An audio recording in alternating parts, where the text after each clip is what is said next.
What's up, everybody, and welcome back to another deck profile here on the channel. My name's Tam, and today I'm going to be telling you about the Ling deck that I took to this week's Webcam Wednesday. That's right. Every single week I host a Webcam UniVersus event right here on the channel. So if you're interested in playing that, you can find links to my Discord with all that information with it there. But without further ado, let's jump into the profile. So Ling is a combo character, and I don't mean that she utilizes the combo keyword. I mean she utilizes multiple cards at once and tries to fit them all together. Bit of a complex strategy, if I'm being honest. And this is the second time that I've attempted this deck, and I'm still not fully in love with it. And so let's talk about the list that we played.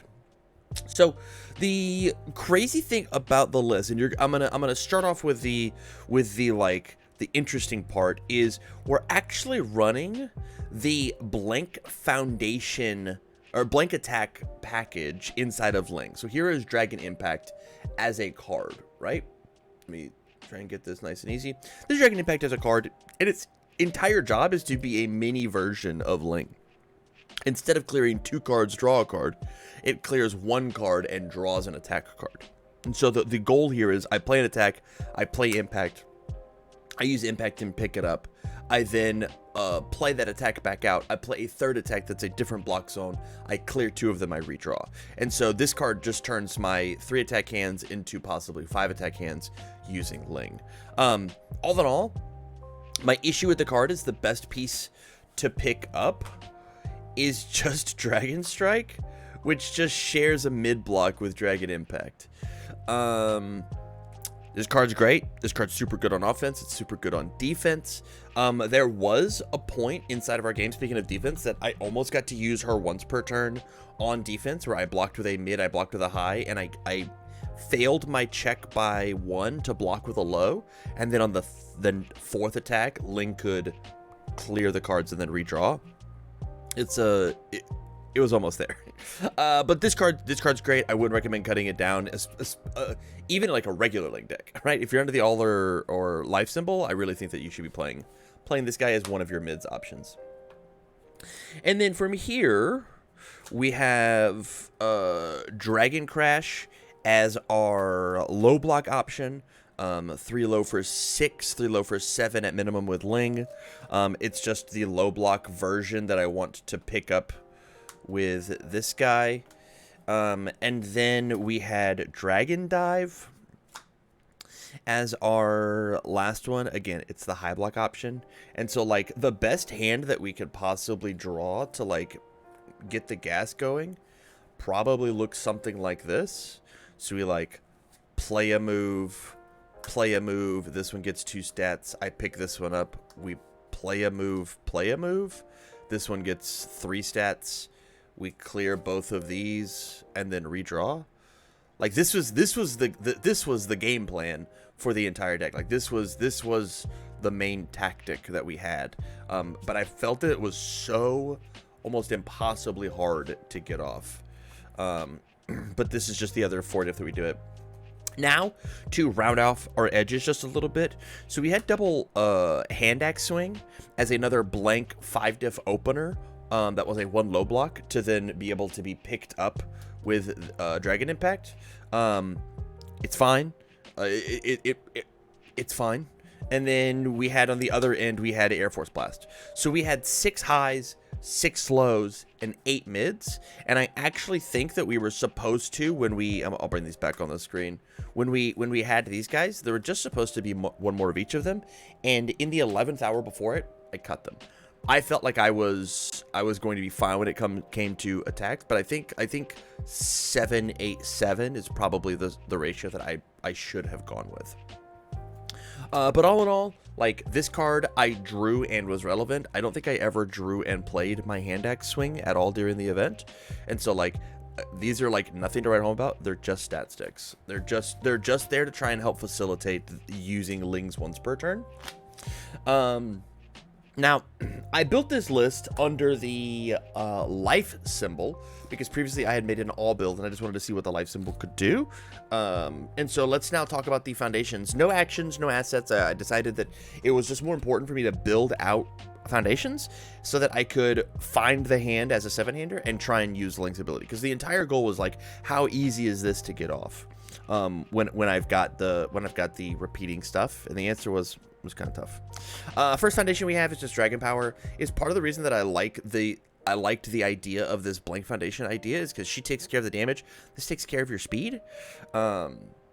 And so, like, we got symmetrical stats without a lot of pressure. Sometimes, I mean, Dragon Power would come in and it would be even more speed than she was giving stats. But it was fine. It was probably one of the best foundations I have. A foundation that every time that I put it in my deck, I feel incredible about, and I think that this card deserves more flowers than it's currently getting, is just Exam Strategy. So the idea is I have some amount of Exam Strategy, and I do this little thing, and I go, hey, this one is for 4. It hits. I play this. I pick it back up. I play it again. I play it again. And then with 3 in my card pool, I pop any number of Exam Strategies and then clear these 2. And then I'm still off to the races. Was my idea, right? The character is asking you to put 3 attacks in your card pool, and so why not spend a foundation for 3/3? And there was a time where, like, this card Deflect technically saved me for a lethal attack. The Destroy for 3/3 or maybe 4/4 is like so good when it comes to like scaling. You just have to be able to like play out enough moves. I actually think that I think that there's something here with this idea. I just have to figure out, like, how do we get more Exam Strategies on the board a little sooner. But it felt very, very good. Up next, more damage pump, Immortal Shapeshifter. Just good to have a lock breaker, and just like more damage. Gaining health in your 7-hand size, 20 health character does not feel bad. This card's just all around just like a decent move. Up next, another aggro piece floating around my babies. This last minute switched from a disruption piece of surprising skill into floating, and it was hyper relevant because like this character is not long for the world. She's trying to kill you on turn 3, turn 4 at the latest, turn 2 if we're lucky. And so having things like floating is really important at trying to push those extra points of damage up and over some thresholds. Up next, we've got surprised swordsmanship. I mean, it's just like a different flavor of this card of Dragon Power, except it can be worn on Dragon Impact. And so like these two can work together, and this card surprisingly hits hard, right? It's a 2 high for 6 in Ling, 2 high for 7 normally. And so like flip a couple surprise swordsmen, and now it's like a 6 high for 7 4 diff that added an attack to your hand. Like that's really, really good stats. And so I liked the surprise swordsmanship, but I'm a huge fan of cards that have this flavor of 1/5 flip for +2 speed. I love those cards, and so like I have no problem sacrificing what could be considered a premium slot for it. Up next, a bit of an aggro or defensive card depending on how you want to use it. It's just Steadfast Resolve. This is just a different flavor of a different timinged flavor of Immortal Shapeshifter. It is just +1 or -1 damage on a 1 diff. The next foundation we have, moving on to our defense, is just Fast Friendship. Flip for -2, possibly -3 speed. It's a spam. It's just a really incredible life staple. I thought that with Ling it was going to be potentially tough to find that turn 2, turn 3 kill, and I do only have 20 health, and historically 7-handers go kaboom pretty easy, and so having some amount of defense from the life symbol feels pretty good. Same idea with coordinated or cooperation offer, excuse me, of just flip for -3, rezone the move. It's just solid defense. Up next, high value target.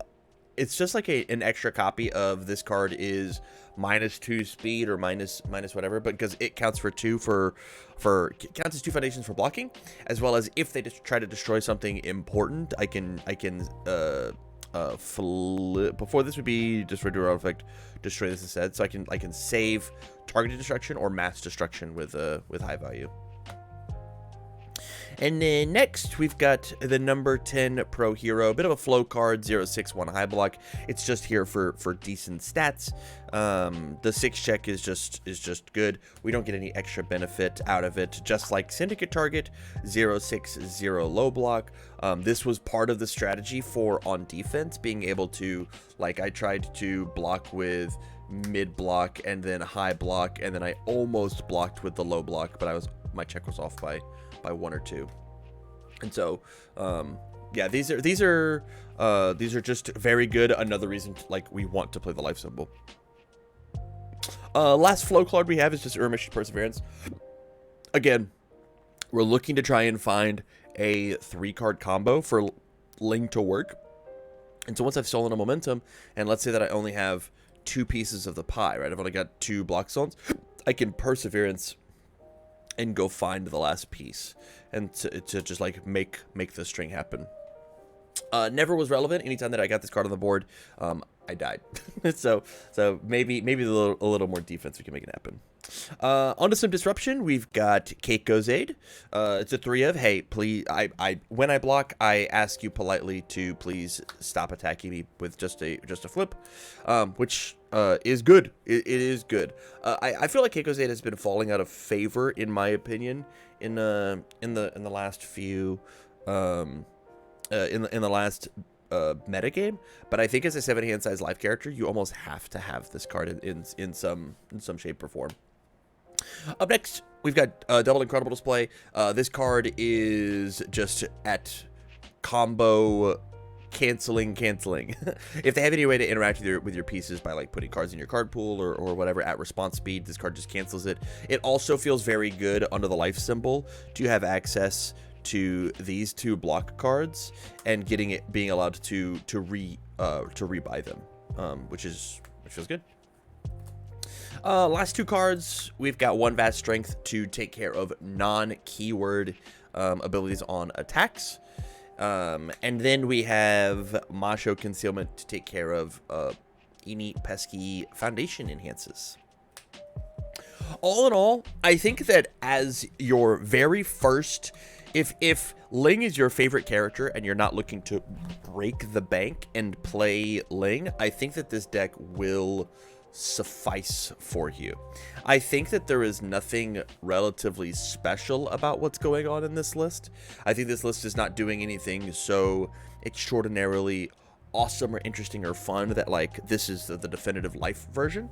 And I think this character is actually way harder to build for, to get to squeeze all the juice out of, outside of the thing that the last idea, and technically the first idea that I had, was this character is just like an air symbol Falling Skies deck, because the air symbols Falling Skies, like all their block zones are all different. And so like even though that Ling is constantly wanting to clear cards out of their card pool, like the amount of draw power that the air symbol has, followed by an incredible bomb of being a Falling Skies at the end for she gives it an extra 3, it gives itself 3/3, because again, she doesn't care about the zone of the attack, she cares about the block mod. And so Falling Skies just being like a primo low block, and then you just find the rest of the pieces. That's probably where I would move on with her in the future. And so my questions at the end is was this deck fun? The answer was 1 to 5. Was it fun? 2, I got to do the thing 1 time in 2 rounds. I ended up getting the bye in the last round, and technically going 0-2. I think I went 1-1. I think I gave them the win, but like it was fine. It was fine. And is it competitive 1 to 5? I think it's probably that same 2. Like this deck at least has like an idea and identity, but I don't actually know how you close out the game without like kind of just raw drawing the nuts, if that makes sense. But with that, thank you much for watching this video. I do greatly appreciate it. Check out Webcam Wednesday happening, and at time of recording, we are doing the end of month retro event, which is going to be fun. It's going to be awesome. Can't wait to see everybody for retro. With that said, though, thank you much for watching, and as always, I wish you well.